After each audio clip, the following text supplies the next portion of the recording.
What do a beast, an eagle, and a tarantula have in common? They're all on this episode of UFC Connected. Manon Fiorot details her remarkable journey from the French Riviera to the UFC Octagon. Et justement, ouais, je pense que ça ferait du bien au public français de voir de percer à l'UFC et de prendre une ceinture et une française, quoi. The beast again! The current crop of UFC stars shared their thoughts on the career of Khabib. He's fought killer after killer after killer. He smashed everybody. There's the tap! You just have to look at Khabib and just write perfect next to everything. And Jalin Turner reveals how overcoming his fear of spiders has helped his approach to fighting. To realize that I became arachnophobic was kind of like, oh shoot, there's something going on here. To overcome it, bought a pet tarantula. I did it, overcame it, I never looked back. French flyweight Manon Fiorot's undefeated run in the UFC has her marked as one of Europe's hottest prospects. The Beast began her martial arts journey as a child, following in the footsteps of her father. When he passed away, Manon turned her grief into motivation, eventually going pro and fighting her way into the UFC. Manon reveals more about her inspiring story in Origins.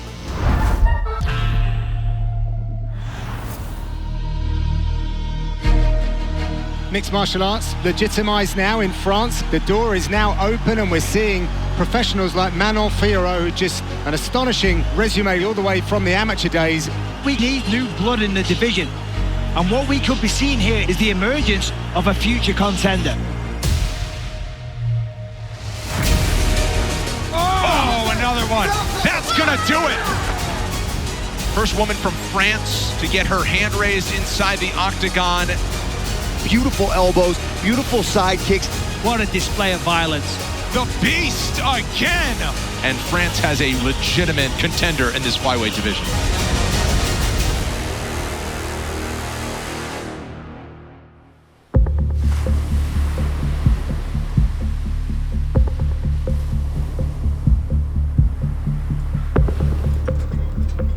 Je suis née à Nice.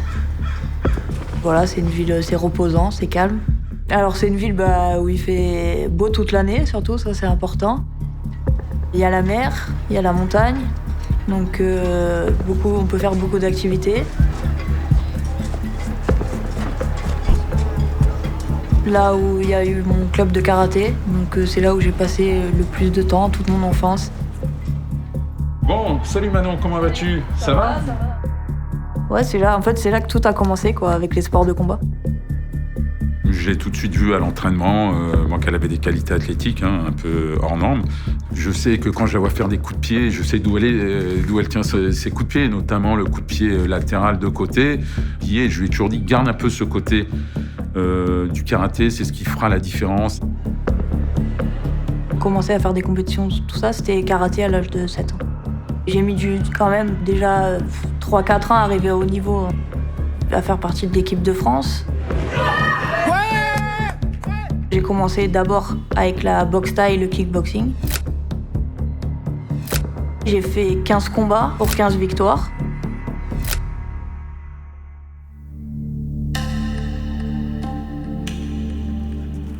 Ronda! Comment elle s'appelle? Ronda. Comme Ronda Rousset. C'est vrai? C'est un hommage? Ouais.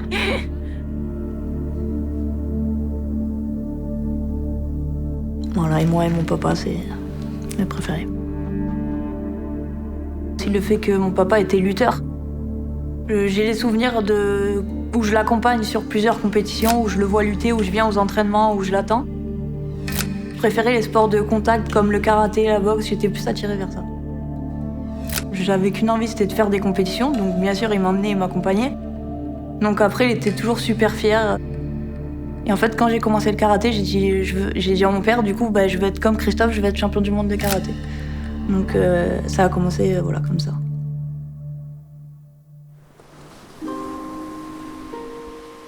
En 2016, ça a commencé, il a eu un grave accident où en fait il a perdu la mobilité de son bras. Là, il était pompier professionnel, donc il pouvait plus travailler. Voilà, suite à ça, la vie était trop compliquée, je pense, pour lui et bon, je sais pas comment. Ouais, voilà.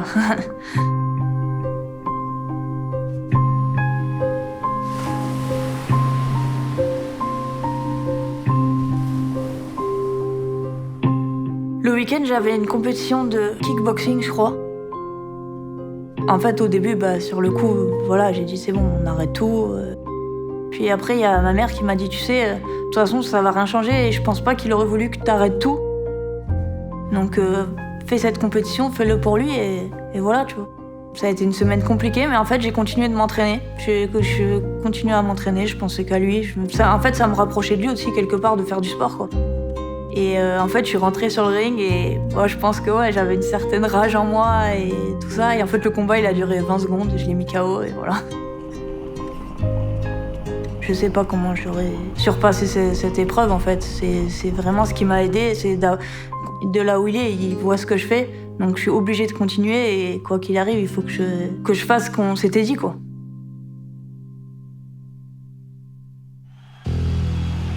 Et après, c'est pendant mes entraînements de kick et de boxe thaï en fait, que j'ai découvert le MMA par des autres gens de la salle qui m'en ont parlé. J'ai commencé à regarder des combats, tout ça. En fait, un qui m'a inspiré aussi au tout début, c'était Lyoto Machida, puisqu'il c'était un karatéka aussi.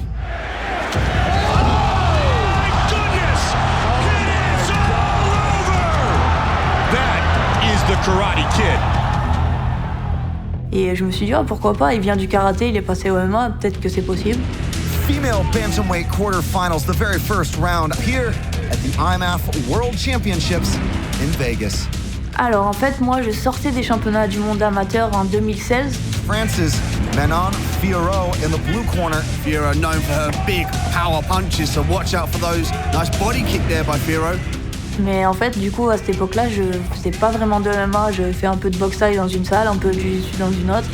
Norway got the squeeze going down here in Vegas, and I think we may have seen a tap, and it's all over. Peut-être que il faudrait que je trouve un club vraiment de MMA avec des pros, tout ça.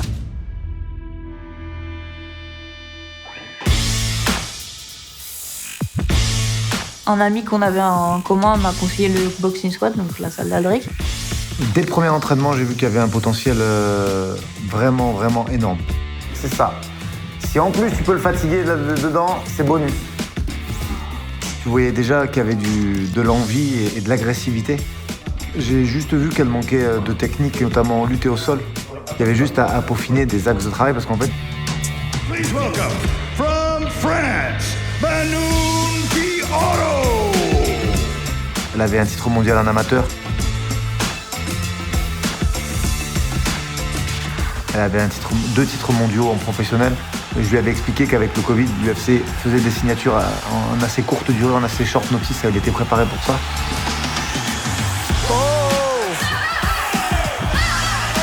She's gonna shut it down. Rosalie's about to step in and it's over. Manon Fiorot is your new champion.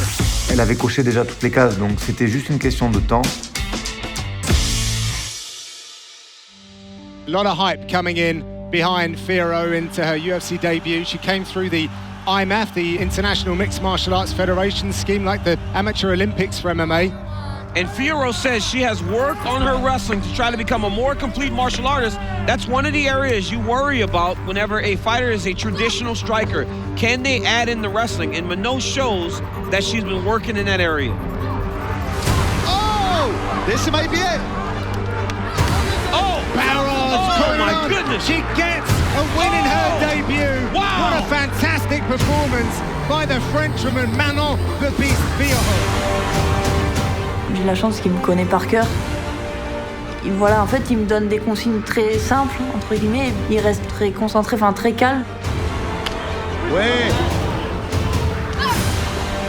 Travaille un tout petit peu plus en feinte et c'est parfait. C'est très bien maintenant. Oh, look at that. Voilà, je pense pas que je serais arrivé à ce niveau-là sans lui, c'est sûr même. Aujourd'hui, pour moi, c'est la numéro 1 mondiale déjà. Corps et à crime, on va le montrer. J'y suis, franchement, déjà d'être arrivé là où je suis, pour moi, c'est déjà une partie de rêve qui est réalisée, mais après, maintenant, il faut aller au bout, quoi. Ouais, carrément, moi, c'est le but, ce serait vraiment de prendre cette ceinture et justement, je pense que ça ferait du bien au public français de voir que même les femmes sont capables de percer à l'UFC et de prendre une ceinture et une française, quoi.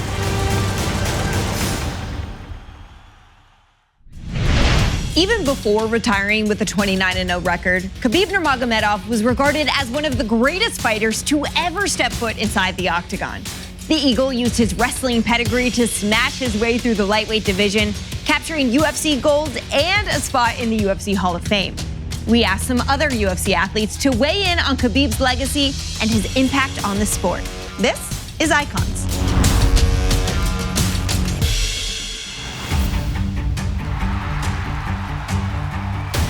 Khabib, I have him as #1 on my GOAT list.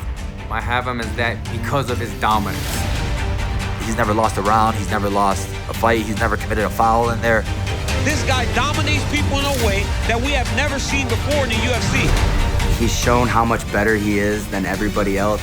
From the wrestling to the grappling, he makes fantastic fighters look very ordinary. He's fought killer after killer after killer. He smashed everybody. What the man did inside of the octagon, undefeated, multiple-time world champion, the way he carried his torch and his flag and his country on his back and brought everybody with him and became the pride of the nation was absolutely a spectacular thing to watch. You just have to look at Khabib and just write perfect next to everything. It would be hard to argue that he's not the most dominant of all time.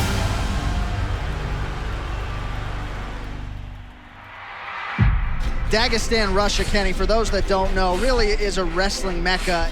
When we first saw him come onto the scene and he would go against all-American wrestlers and dominate them and have 10, 11 takedowns in a single match, we'd never seen that level of grappling before. And it wasn't traditional freestyle wrestling. He had his own style of it. He took everybody down and he showed how grappling is dominant.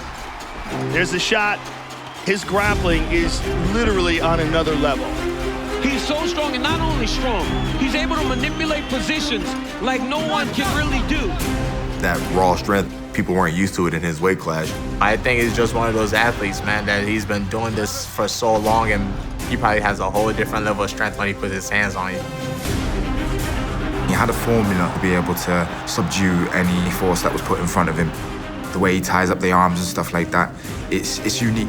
There it goes, the Dagestani handcuff. Khabib popularized the Dagestani handcuff, reach behind people's back.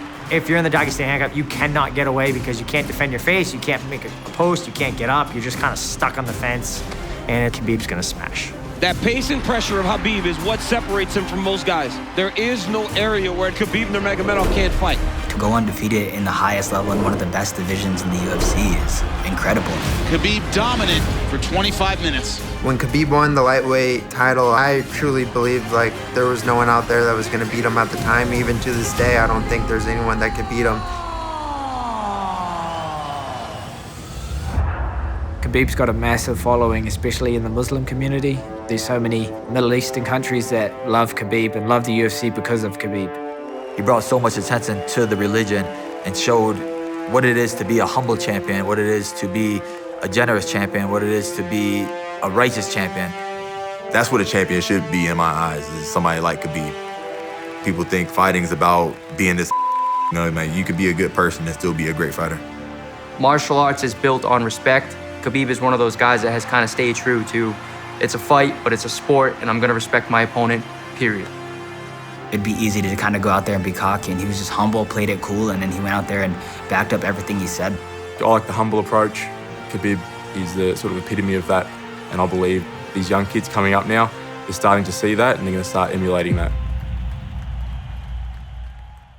My favorite, Khabib fight has got to be when he fought Michael Johnson, and we really got to see his level above everybody else. Here we go. There's the shot, and Michael Johnson just really does not have an answer to the grappling. This should be it. Michael should tap, or he's going to break his arm. He's going to break his arm. Hit is all over. And then when he fought Edson Barbosa, just the same thing. Walked him down, was not afraid of his knees, was not afraid of his kicks, took him down, and really just beat the crap out of him. Oh, he's getting mauled. The look in Barbosa's face says it all. One of the best Khabib performances has got to be the Conor McGregor fight. Can Conor survive what 26 others have not been able to? Just the way he went in there and dominated that fight. Oh! Massive right from Nurmagomedov! He just dismantled Conor, made him look like an amateur. Good entry by Nurmagomedov. McGregor trying to use the fence to his advantage. gets tripped right down. Too good. He's got it. It's under the neck. There's the tap. Still undisputed. Khabib Nurmagomedov. It showed me that, you know, this guy's legit, this guy's for real. It put him on a different level of stardom. My favorite Khabib moment has to be his last fight. Big fight feel, man, in Abu Dhabi. Everyone knows it's the toughest fight, the best fight at 155 pounds, and we are finally here. It was also right after he had just lost his father a couple months before. Tonight he enters the Octagon, representing his father and his family and trying to keep that lightweight championship. You know, if anyone in that division was going to cause him real trouble, it would be Gaethje with his wrestling pedigree. We shall see who has the upper hand. Gaethje has successfully thwarted the first takedown attempt of Nurmagomedov. Gaethje doesn't back up. I don't think I've ever seen a fight where Gaethje doesn't get into these giant, brawling fights, except against Khabib. Khabib has to try to close the distance here. Oh, beautiful takedown by Nurmagomedov. He gets the back. Setting up triangle into the armbar. Oh, triangle choke by Nurmagomedov. You think about pressures of defending your world title, and you couple that with the fact that you just lost your father, you just lost your hero, you just lost your coach. The average man, the average human being would not be able to perform at that level under those type of circumstances. And Khabib Nurmagomedov is immediately resorted to tears without his late father, Abdulmanap Nurmagomedov. Today, I want to say, in no way I'm gonna come here without my father. Today is my last fight here in UFC. I think it was the abrupt nature in which Khabib announced his retirement. Nobody saw it coming, nor did anybody believe that it had just happened. It's hard to leave on top, right? But that's exactly what Khabib did. You know, he got to the very top, best fighter in the world, and a lot of guys would try to like kind of milk that a little bit, but Khabib was totally fine with saying, nope, I did it, I'm done, I'm out. He's not gone, he's here still. He's still impacting the sport in different ways. You look now the fact that his father's passed away and he's almost slotted into the coaching role with all the Russian guys. That has been the plan all along for this team, to go out there after Khabib is gone and take over. And the transitions for Nurmagomedov are seamless. His dominant force that he had as a fighter, he has that as a coach. His fighters respect him to where they'll follow his orders and do whatever it takes to win. Khabib is going crazy in the corner. Now he's inside control, that's a problem. Dan's in trouble. Dan's in trouble. Oh, that's it! Islam Makhachev submits Dan Hooker in round one! Khabib was one of the first ones to pave the way, and you see all of his brothers and the Dagestani people get more opportunities because of him. Now he can focus on coaching his teammates and being an ambassador for mixed martial arts. I think we're gonna see Khabib not just as a Hall of Fame fighter, but he could end up as a Hall of Fame coach. He deserves to be where he is. He deserves to have the respect put on his name, and he's one of the all-time greats. He's been on top of the world and he retired undefeated, and that's just something that's unheard of in the sport of MMA.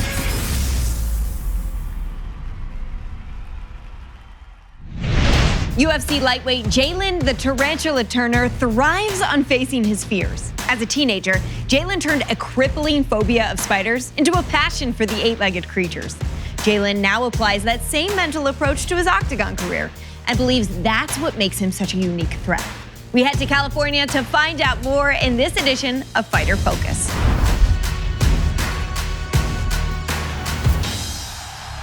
Jalin the Tarantula Turner!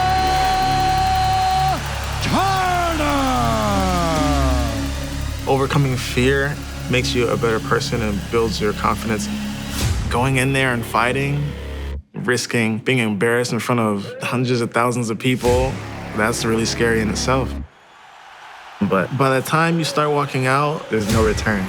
You got two choices. You can either face your fears and overcome something, or you can run away and hide and be scared and crumble under the pressure. And I'm not one to crumble.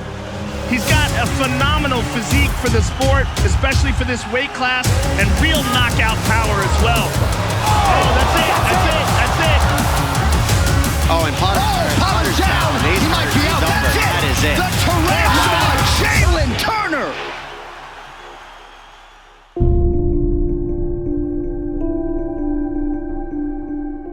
Uncomfortable situations definitely build character. They sculpt who you become as a person. Fear of most things are projected from your experiences, from your parents, from your friends.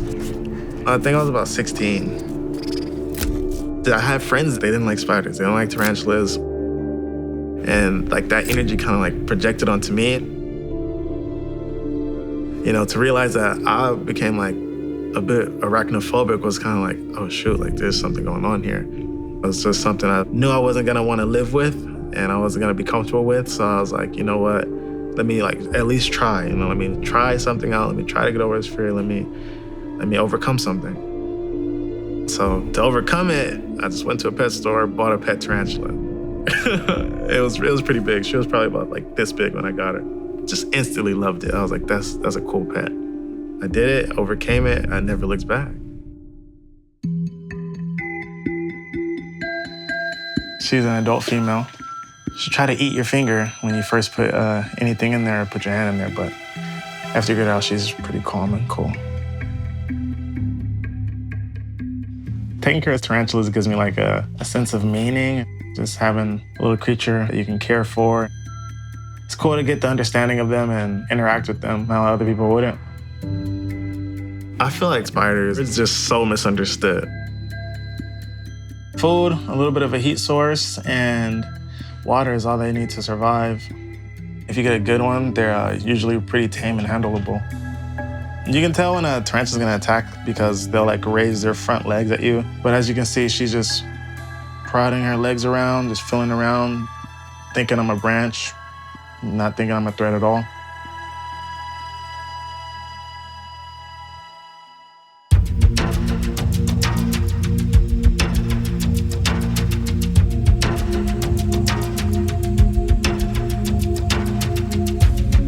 Getting my first tarantula and going into the gym were definitely similar feelings. So many times I was like, I didn't want to walk into that gym. I had a teammate that was really good that used to like whoop my ass. I wouldn't want to go. I'd like sit at the bus stop and like mentally prepare for an hour, hour and a half, 2 hours before I walked into the gym. It broke me down, it built me back up, put me through everything, a lot of emotions. You figure out who you truly are through those situations. It made me grow, develop. I just had to get over it, had to overcome it. Fighting, I always felt like it would pay off. I think it's something that is within me. I don't like being afraid of things. I like to grow and adapt and figure myself out and be the best version of myself that I can. The nickname, the tarantula, that was like the first thing that popped into my head when I was trying to like figure out a nickname. You know, Anderson Silva was already a spider. He was my favorite fighter, you know, so I was like, well, the tarantula would be a cool spinoff. They started calling me that around the gym, and it just stuck.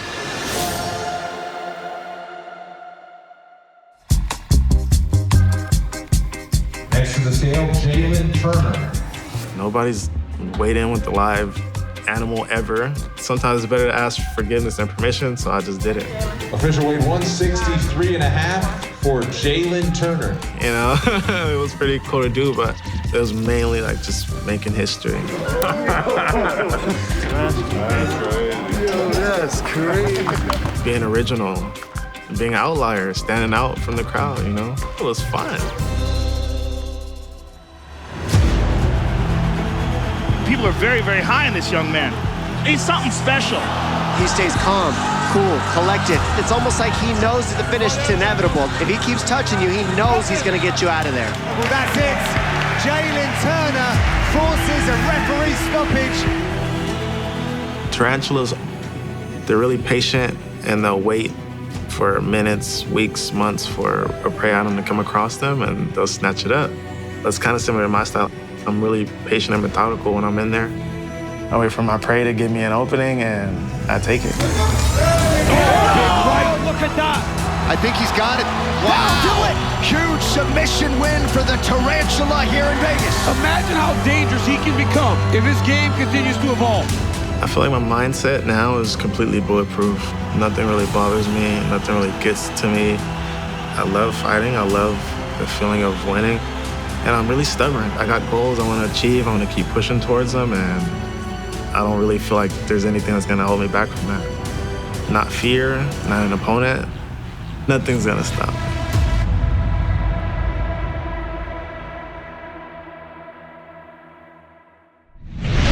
Well, that's all for this episode, but we'll see you next time right here on UFC Connected. Thanks for watching.